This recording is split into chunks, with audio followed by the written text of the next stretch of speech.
نحمده ونصلي على رسوله الكريم أما بعد فأعوذ بالله من الشيطان الرجيم بسم الله الرحمن الرحيم الحمد لله الذي هدانا لهذا وما كنا لنهتدي لولا أن هدانا الله رب اشرح لي صدري ويسر لي أمري واحلل عقدة من لساني يفقهوا قولي رب زدني علما بيسر ولا تعسر وتمم بالخير وبك نستعين يا فتاح اللهم فقهنا في الدين آمین یا رب العالمین۔ السلام علیکم ورحمۃ اللہ وبرکاتہ۔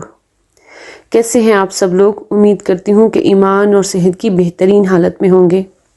الحمدللہ، اپنی نیتوں کو خالص کرتے ہوئے اپنے رب تعالیٰ کا شکر ادا کرتے ہوئے کہ اس نے ہمیں یہاں تک پہنچا دیا، ہمیں توفیق دے دی، ہمیں چنے ہوئوں میں شامل کر لیا کہ ہم اس کے کلام کی زبان کو سیکھنے کی کوشش کرنے جا رہے ہیں۔ اللہ سے دعا ہے کہ وہ ہمیں اس پر استقامت بھی عطا فرمائے۔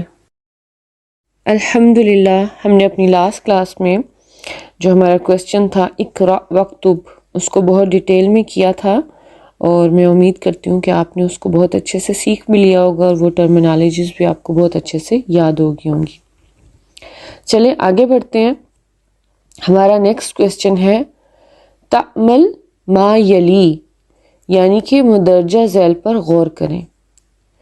اب غور کرنا ہے، ایک سائڈ پہ آپ کو میل نیم لکھے ہوئے نظر آ رہے ہیں اور ایک سائڈ پہ آپ کو فیمیل نیم نظر آ رہے ہیں، تو غور کرتے ہیں اور دیکھتے ہیں کہ ان میں کیا چیز وہ ہمیں سکھانے کی کوشش کر رہے ہیں۔ دیکھیں لکھا ہوا ہے محمدن، آمنۃ، خالدن، زینب، حامدن، فاطمۃ، یاسر، مریم، عمار، عائشۃ، سعید، خدیجۃ، علی، صفیۃ، عباس، رقیۃ۔ ہم یہ بات آلریڈی سیکھ چکے ہوئے ہیں کہ مردوں کے نام کے اوپر عموماً تنوین ہمیں نظر آتی ہے، لیکن اس تنوین کا مطلب یہ ہرگز نہیں ہے کہ وہ نام نکرہ ہیں، کیونکہ جب ہم نے معرفہ اور نکرہ کے بارے میں سیکھا تھا تو ہم نے یہ سیکھا تھا کہ ال جو ہے وہ کسی نام کو معرفہ بنا دیتا ہے اور اس کی تنوین جو ہے وہ ہمیں یہ بتاتی ہے کہ وہ نکرہ ہے۔ تو وہاں پہ ایکسیپشنل میں ہم نے یہ چیز سیکھی تھی کہ جو مردوں کے کچھ نام ہیں جن کے اینڈ پہ تنوین آتی ہے لیکن وہ نکرہ نہیں ہے۔ اسی طرح سے ہم نے فیمیل نیم میں یہ سیکھا تھا کہ فیمیل نیم کے آخر میں آپ کو تنوین کبھی بھی نظر نہیں آئے گی، ٹھیک ہے؟ اور وہ تو ویسے ہی پھر معرفہ ہوتی ہیں، تو ہمیں پتہ ہے علم جو ہے وہ معرفہ ہوتے ہیں، لیکن آپ کو وہاں پر تنوین نظر نہیں آتی۔ تو یہی مین اس میں فرق ہے کہ مردوں کے نام کے آخر میں ہمیں تنوین نظر آ رہی ہے اور عورتوں کے نام کے آخر میں تنوین نہیں ہے۔ اب نیچے جو کویسچن ہے وہ اسی سے ریلیٹڈ ہے۔ کویسچن کیا ہے؟ Read and write each of the following words vocalizing its last letter, یعنی کہ اس کے آخری حرف کو اعراب لگاتے ہوئے اس کو پڑھنا بھی اور لکھنا بھی ہے۔ تو یہ بہت آسان ہے، آپ لوگوں نے خود ہی اس کو کرنا ہے، یہ آپ لوگوں کا ہوم ورک نمبر 1 ہے، ٹھیک ہے؟ آگے چلتے ہیں جی۔ آگے ہمارے پیج 32 پر ہمارا چیپٹر 4 کا بے پارٹ آ گیا ہے، ٹھیک ہے جی۔ اس میں دیکھتے ہیں ہمیں کیا سکھایا جا رہا ہے۔ دیکھیں سب سے اوپر لکھا ہوا ہے البیت، سیم ایز جب ہم نے الف پارٹ کیا تھا تو اس میں بھی اوپر کچھ اسی طرح سے لکھی ہوئی چیزیں آئی تھیں۔ البیت ایک خاص گھر کی بات ہے، لیکن جب البیت سے پہلے من آ گیا تو اس نے اس کو مجرور کر دیا، تو من البیتی۔ اب من البیتی نون کے اوپر فتح کیوں آ گئی؟ نون کے اوپر فتح اس لیے آ گئی کہ یہاں پر تجوید کا رول لاگو ہو رہا ہے جو کہ ہے اجتماع ساکنین۔ نون بھی ساکن تھا اور لام بھی ساکن تھا، ٹھیک ہے؟ حمزہ جو ہے وہ تو ہے ہی وصلی، وہ تو پڑھا ہی نہیں جائے گا، تو لام جو ہے وہ بھی ساکن ہے۔ تو اب 2 ساکن اکٹھے ہو گئے تو ان کو کیسے پڑھا جائے؟ تو جب ال والے ناؤن سے پہلے من آ جاتا ہے تو نون کے اوپر فتح لگا کے اس کو ملا لیا جاتا ہے، ٹھیک ہے؟ تو من البیتی یہ مرکب جاری بن گیا۔ اسی طرح سے المسجد سے جب ہم نے اس سے پہلے جو ہے حرف جر لگایا الہ، تو وہ کیا بن گیا؟ الی المسجدی، یعنی کہ اس نے مسجد کو مجرور کر دیا۔ تو چلیں ہم اپنے لیسن کی ابتدا کرتے ہیں۔ یہاں پر ایک مکالمہ ہے ٹیچر اور اس کے اسٹوڈنٹس کے درمیان، ٹھیک ہے؟ اور آپ دیکھیں گے کہ یہ جو ہم بکس پڑھیں گے انشاءاللہ، ان میں عموماً زیادہ تر چیپٹرز آپ کو ایسے ہی ملیں گے جن میں آپ کو مکالمہ نظر آئے گا، ٹھیک ہے؟ مکالمہ ہوتا ہے بات چیت 2 لوگوں کی، 4 لوگوں کی، تو یہاں پر بھی آپ کو مکالمہ نظر آ رہا ہے۔ المدرس، ٹیچر، من این انت، تم کہاں سے ہو؟ ٹیچر نے سوال کیا ہے، من این انت، تم کہاں سے ہو؟ من حرف جر ہے، این جو ہے اسم استفہام ہے، اور انت یہ کون سی ضمیر ہے؟ جی بالکل، یہ ضمیر مرفوع منفصل ہے، اور صیغہ کون سا ہے؟ واحد مذکر حاضر کا، ٹھیک ہے؟ تو ٹیچر جو ہے وہ سوال کر رہے ہیں اپنے کسی اسٹوڈنٹ سے کہ تم کہاں سے ہو؟ اس کا جواب کون دے رہا ہے؟ محمدن، محمد جو ہے وہ اس کا جواب دے رہا ہے، اور وہ کیا کہہ رہے ہیں؟ انا من الیابانی، میں جاپان سے ہوں۔ جیسے کہ میں نے آپ کو لاسٹ لیسن میں کہا تھا کہ ہم کویسچنز والے جو جملے ہیں ان کا انالیسز ابھی نہیں کریں گے، انشاءاللہ آگے جا کے ہم اس کو سیکھیں گے۔ ابھی ہم باقی جو ہمارے جملے آئیں گے ان کا انالیسز کریں گے۔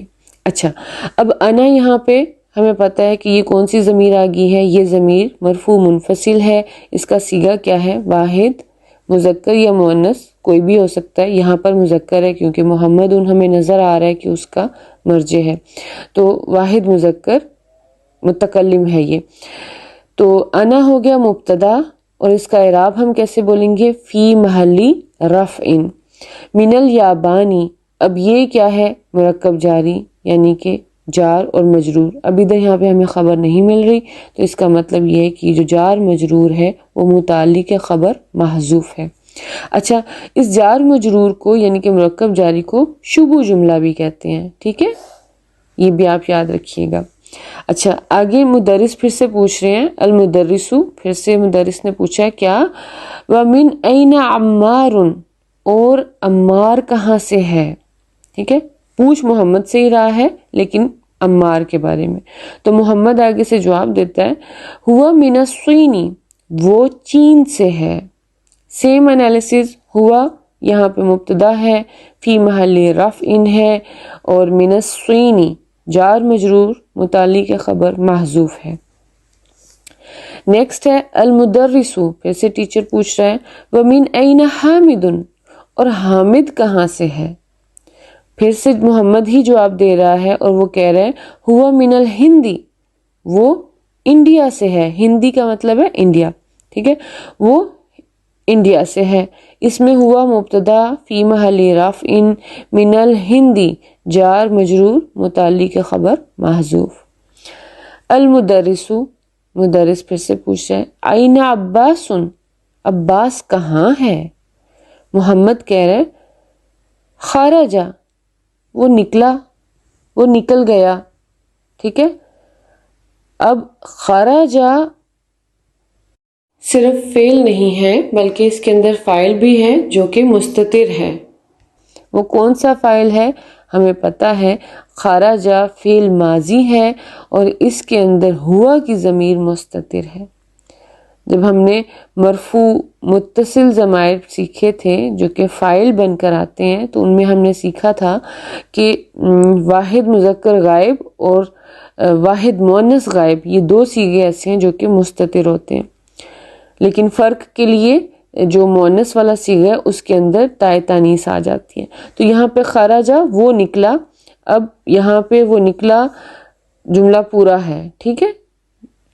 المدرسو، اس میں ہم یہی کہیں گے خرجہ فعل اور ہوا کی ضمیر مستتر فاعل، یہ جملہ فعلیہ ہے، ٹھیک ہے؟ المدرسو، ٹیچر کہتا ہے این ذہبا، وہ کہاں گیا؟ ٹھیک ہے، این ذہبا، این کہاں، ذہبا وہ گیا۔ محمد کہتا ہے ذہب الی المدیری، وہ گیا پرنسپل کی طرف، مدیری پرنسپل۔ اب ذہبا سے شروع ہو رہا ہے یعنی کہ فعل سے شروع ہو رہا ہے، تو یہ جملہ فعلیہ ہے۔ تو ہم اس میں کیا کیا ڈھونڈیں گے؟ سب سے پہلے ہم اس میں فعل دیکھیں گے، وہ ہے ذہبا۔ اب اس میں فاعل ہمیں کہیں پہ جو ہے اسم ظاہر کے طور پہ نظر نہیں آ رہا اور نہ ہی اسم ضمیر ہمیں ظاہر نظر آ رہا ہے کہیں پر، تو اب ہمیں پتہ چلا کہ اس کے اندر ہوا کی ضمیر مستتر ہے، ٹھیک ہے، اور ہم اس کو بولیں گے فاعل، ہوا کی ضمیر مستتر فاعل۔ الی المدیری جار مجرور ہے، الی حرف جر، المدیری اسم مجرور، جار مجرور متعلق فعل ذہبہ۔ جب جار مجرور جملہ اسمیہ میں آتے ہیں تو وہ خبر سے متعلق ہوتے ہیں، لیکن جب وہ جملہ فعلیہ میں آتے ہیں تو وہ فعل سے متعلق ہوتے ہیں، ٹھیک ہے۔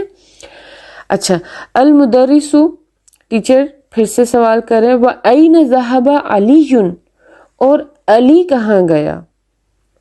محمد پھر سے جواب دے رہا ہے ذَهَبَ إِلَى الْمِرْحَاضِ، وہ گیا ٹائلٹ کی طرف، ٹھیک ہے، مرحاض بولتے ہیں ٹائلٹ کو۔ تو اس میں ذہبہ پھر سے ہمیں نظر آ رہا ہے کہ فعل سے شروع ہو رہا ہے تو جملہ فعلیہ ہے، ذہبہ فعل، اس میں ہوا کی ضمیر مستتر فاعل، الی المرحاض جار مجرور متعلق فعل ذہبہ، ٹھیک ہے۔ تو یہ ہمارا بے پارٹ کمپلیٹ ہو گیا۔ یہ مشکل بالکل بھی نہیں تھا، بہت آسان تھا، کیونکہ ہم نے تمام کے تمام رولز پہلے ہی کر لیے تھے، اس لیے اس میں ہمیں کوئی مشکل پیش نہیں آئی۔ آتے ہیں تمارین کی طرف۔ ایکسرسائز نمبر 1 جو ہے اس میں کویسچنز کیے جا رہے ہیں اور وہ کہا جا رہا ہے کہ آپ ان کے جواب دیں، اور یہ جواب آپ نے یہاں سے لیسن کے اندر سے ہی نکال کے دینے ہیں، ٹھیک ہے، اس میں کوئی مشکل نہیں ہے۔ یہ آپ لوگوں کا ہوم ورک ہے۔ نمبر 2 ہے سیم جیسے انہوں نے بولا، ہم پہلے بھی جو پچھلی ایکسرسائز تھی پیج نمبر 31 پہ، اس میں بھی ہم نے اعراب لگانا تھا، یہاں پر بھی آپ نے ان الفاظ کے اوپر اعراب لگانا ہے۔ فرق کیا ہے کہ ایک ہمیں اسم جو ہے وہ معرفہ نظر آ رہا ہے اور ایک اسم جو ہے حرف جر کے ساتھ جڑ کے آ رہا ہے، تو اب آپ کو پتہ ہے کہ اس پہ کیا اعراب آئے گا۔ نمبر 3 جو ہے وہ ہے اقرا واکتب، یعنی کہ پڑھنا ہے اور لکھنا ہے۔ آپ لوگوں نے کیا کرنا ہے، آپ لوگوں نے اس کو پڑھ کر آنا ہے، ٹھیک ہے، مطلب پہلے سے کوشش کیجئے گا کہ آپ اس کو پڑھ کر آئیں، ادروائز ہم اس کو اپنی کلاس میں ہی کریں گے انشاءاللہ۔ تو آج کی کلاس یہیں تک، میں امید کرتی ہوں کہ آپ کو اچھے سے سمجھ گیا ہوگا۔ ربنا تقبل منا انك انت السميع العليم وتب علينا انك انت التواب الرحيم ربنا آتنا في الدنيا حسنة وفي الآخرة حسنة وقنا عذاب النار سبحان ربك رب العزة عما يصفون وسلام على المرسلين والحمد لله رب العالمين جزانا الله خيرا كثيرا۔ السلام عليكم ورحمة الله وبركاته۔